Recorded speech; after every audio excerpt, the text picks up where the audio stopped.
Good morning. Good morning to all saints in San Leandro. It's good to see you all again and pray with you. The coastal fog is back. I see it on the hills. Ah, Mary Oliver. Beautiful poem. Gorgeous poem. I love that you guys are meditating on her poems for a season here. For years and years I struggled just to love my life, and then the butterfly rose weightless in the wind. Don't love your life too much, it said. And then I just want to tag a verse from the Psalm because I'm going to come back to it later. The last verse, righteousness shall go before him, and peace shall be a pathway for his feet. So this old image that I want you to chew on a little bit today of a vision of the kingdom where righteousness and peace are not in tension. Okay, which is a trick, right? Like, that's not the world we live in very much right now, right? If you stand in righteousness, there's often conflict, right? So, peace, there's often compromise, right? So, yeah. So just, I want you to hold that vision in front of you for a moment. And these words from Mary Oliver, which obviously, as Christians, even if we don't read our Bibles much, we hear the scripture, right? Whoever wants to save their life will lose it, but whoever loses their life for me will save it. Yes, this is one of sort of 20 verses that are kind of deep in the neurons for most of us, right? Whether we connect with it or not. Our theme today, oddly enough, even though the word does not come up, it is just throughout all of the readings, is crucifixion. It comes up in the story of Amos. It's there in the story of John the Baptist. He's not crucified. He dies a different way, but it's nonetheless the consequences of God's calling, yeah, and what it can be like for some. We're in July. We're not supposed to be worried about crucifixion right now. It's summer, for goodness sakes. But the gospel is kind of throwing it at us today to wrestle with. I want to share a few stories because this is worth wrestling with outside of Holy Week, where our meditations on crucifixion can get really intense, right? And then all of a sudden we're in Easter. I want to give us another space for meditating on this theme. So recently, I spent 3 weeks in southern Utah. This had been a bucket list thing. The Red Rock desert country of southern Utah had been a thing I'd been thinking about, and I worked very hard the last year and a half, as many of us have, and I was done, and I had to get out of Dodge. So I spent 3 weeks living in my car, camping, getting dirty, hiking, and hanging out in the Red Rock Desert of southern Utah, which I recommend to you all. It's very remarkable country. It really is. And something happened that I kind of, if I thought about it, I would have known it was coming, but I hadn't thought about it, which is that with respect to the pandemic, Utah is a different country than the Bay Area. I landed in Utah and I was like, oh, this is different. There are no masks anywhere. And it took I was all vaccinated, so I wasn't very personally worried. But it was a culture shock. It was a real adjustment to be present to how they are doing the pandemic. And in many ways, I have the deep conviction that they're doing it wrong. They have done it wrong and they're doing it wrong. Having said that, I can say the people I met, Southern Utahns, are lovely people. they were very welcoming. They were glad I was there. There was none of that, like, you don't belong here, get out of here sort of thing. Um, I would say, oh, I'm from California. Everyone hates Californians pretty much everywhere. I didn't get any weird vibes about being from California. Um, there was something shared, which was love of the country, love of the beauty. They were proud to share their beautiful places with me, and grateful I was there. Yeah. And something started to shift in me. I I didn't change my mind that the way they were doing it was wrong, but I realized that for the last year and a half, the media and our politics had been trying to convince me to hate those people, to demonize those people, to see them as something other than as fellow humans with really different views on things that matter. And that if our political context had not been amping up our differences in this demonizing kind of a way, this red-blue kind of a way, we might have traversed the pandemic, yes, with differences, but in a really different way. And it just kind of broke my heart to think about how the last year and a half could have been different. I don't have a fantasy that there's any version of the pandemic where there wouldn't have been serious differences amongst us about how to deal with it. But the idea that we might not have seen each other as each other's enemies, and we could have found a different way through. Something changed when I was in a relationship with the people. For many people, their homophobia gets transformed when they finally meet. They find out their brother is gay, their coworker is gay, right? Something shifts, something changes. Something changed for me, and I was glad for it.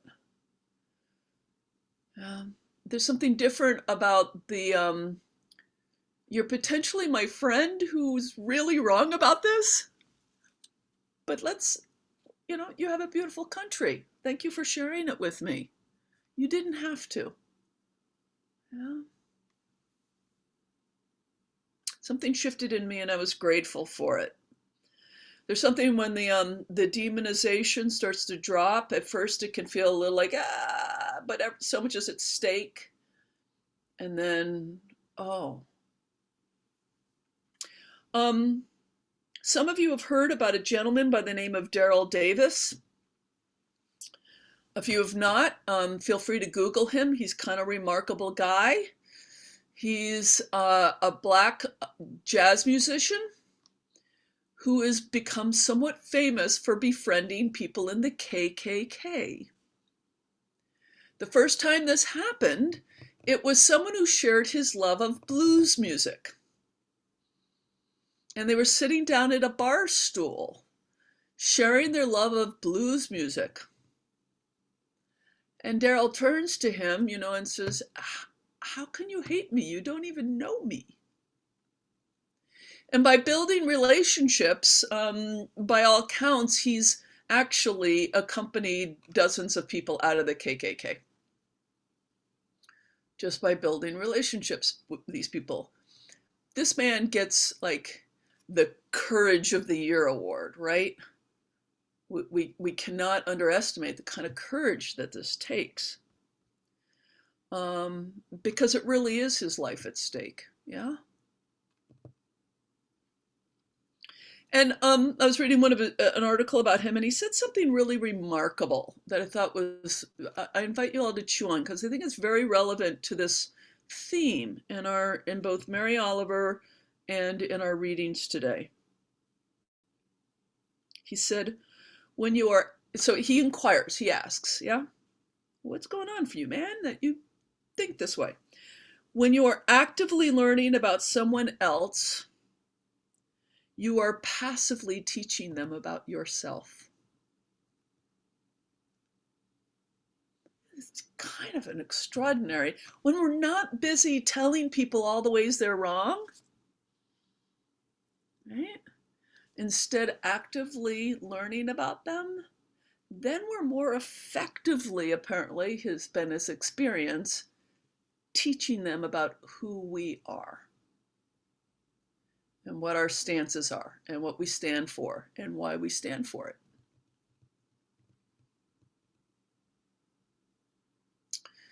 In our current climate, it takes a lot of courage to get to know people who are really different from us. In certain anti-racism circles, white people are finally, like slowing down enough to really get to know the experiences of Black people. Really get to know it by shutting up, right? But it doesn't stop there. And it gets really hard when it's with people who we know are seriously wrong about things with high stakes. Yeah. It takes a lot of courage. And I want to invite us to sort of circle around. This is Jesus's model. What do we see him doing constantly through the Gospels? He does a certain amount of lecturing, but mostly the picture we see of him is sitting down and talking to people over meals, right? Meals help a great deal, right? Meals, I can recommend, if you're going to do this hard work with people, do it over a meal, right? Meals are magical. Meals are holy. The Eucharist, right? But this is Jesus's model. What was he known for? What may have, there's some theologians who think that the thing that got him killed was that he sat and ate with sinners, with tax collectors, with the unwashed, with women, with prostitutes.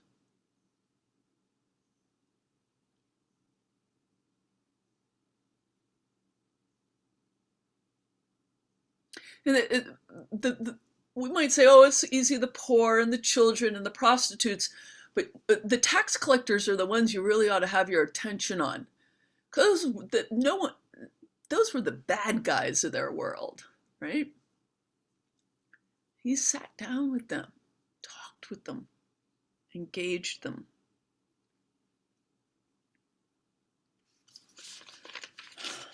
Back to the psalm. Righteousness shall go before him, God. Righteousness shall go before him, and peace shall be a pathway for his feet.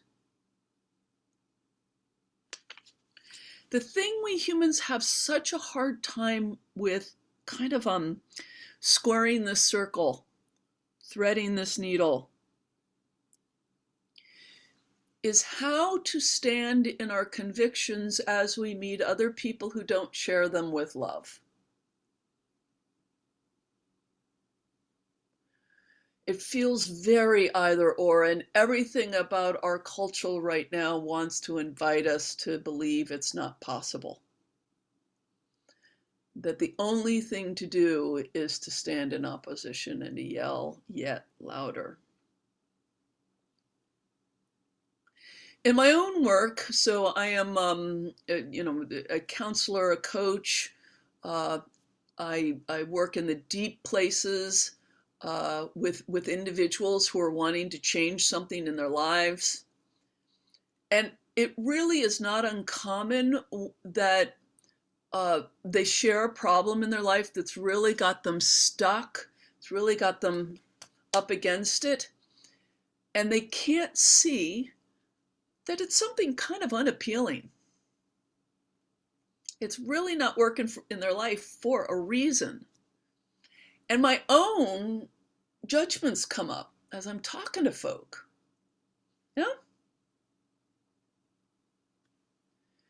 And I keep learning, what does it mean to listen with deep appreciation, to be less defended in myself?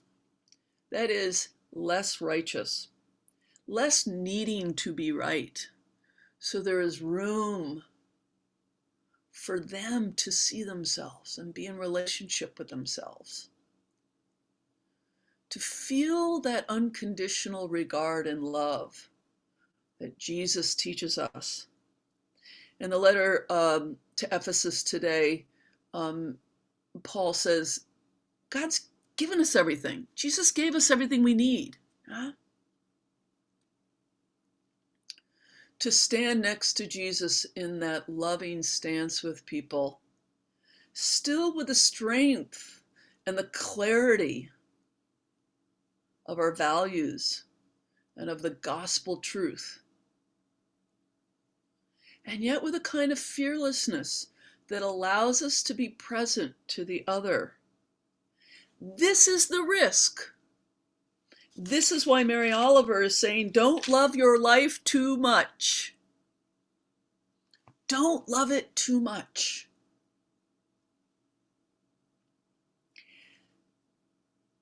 The thing she doesn't quite say, but is implied, is that at that point, there's real freedom.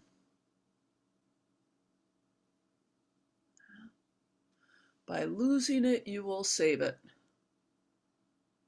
And this is how I land in July. Freedom. Freedom is often a theme in July, right? The 4th of July, freedom, all that sort of stuff, right?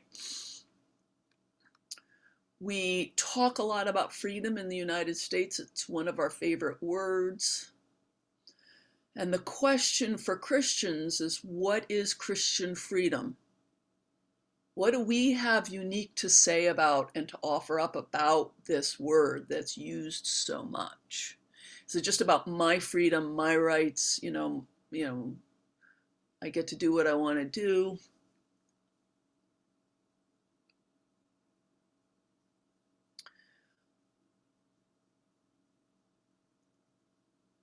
The unique voice that Christianity has to bring to the conversation about freedom is in this saving, losing life thing. Mary Oliver starts with, for years and years I struggled just to love my life. Yes. For any of you who don't love your life enough right now, I encourage you to continue on that journey. It is so important to love your life. It is a beautiful gift. Many of us get taught in childhood not to love ourselves very much, right? So it's a lifelong journey to learn to love ourselves. And then there's this funny little codicil, like, but not too much. But not too much.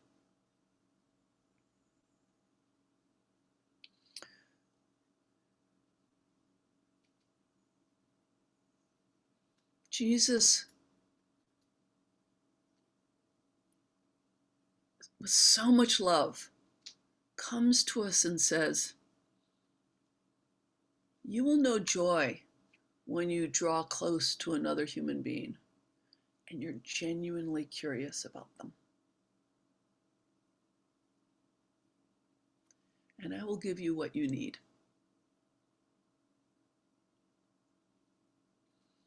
Amen.